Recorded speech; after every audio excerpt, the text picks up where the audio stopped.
when it comes to the SEC, when it comes to the national narrative? What catches your eye at this point? I think it would be interesting to see the changing dynamics amongst the conferences. I think for the first time in a long time, we're going into a season where the SEC is probably not the strongest conference. If you look at the SEC East, I think Georgia is the strongest on paper.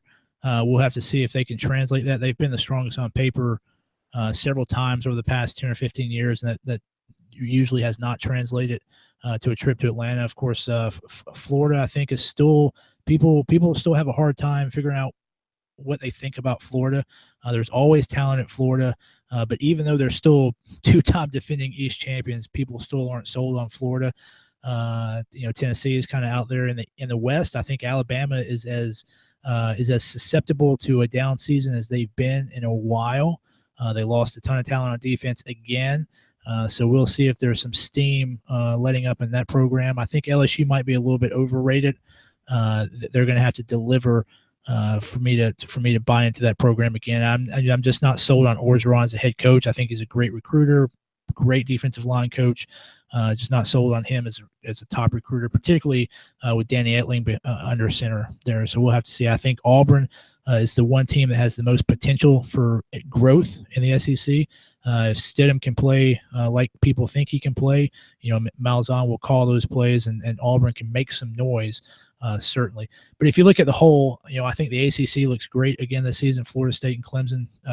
Florida State should be better than they were last year. Clemson has a chance to be almost as good as they were last year. The Big Ten obviously looks very strong. Ohio State, Penn State, Wisconsin. We'll see about Michigan. I think Michigan might be a little bit overrated in the early polls, top 10 across the board. They lost a lot of talent. We'll see. Some questions on who's going to start at quarterback there. It looks like they might return Spite as a starter against Florida and then maybe change.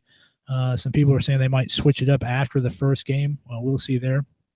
But again, Harbaugh's got to win with his guys first, and he's got to win on the road. Of course, of their losses last season, they only won one true road game, losing to Iowa and Ohio State and the bowl game. Last 3 games of the season.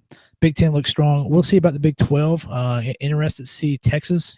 I'm here in San Antonio, so I hear a lot about Texas. Tom Herman at Texas. See if he can get that historic program back up off the mat.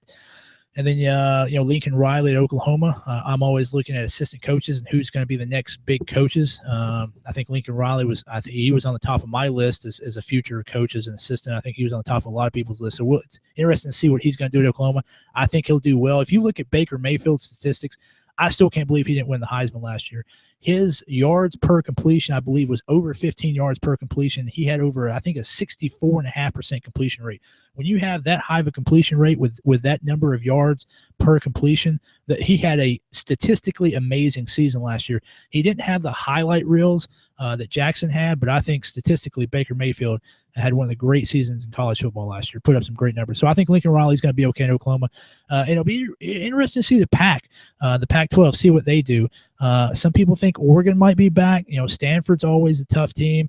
USC, we'll see if they're able to capitalize on their potential. Of course, last year they stumbled early, finished strong. The heat's on at UCLA with Jim Moore Jr. We'll see if he's able to do anything there. Washington State with Mike Leach. Can they finally ride that airwave to some victories into a top-tier bowl? So I think we're seeing as competitive, as near of a parity amongst the conferences and amongst teams that we've seen in a long time. So I'm interested to see how that goes as we play more Power 5 versus Power 5 top teams. I'm going to be looking at that and see how those marquee interconference games go. So I think that for me entering the season, that's my number one storyline, just because I love the competition on the field. All the other stuff to me is it's important, but so a lot of it is noise.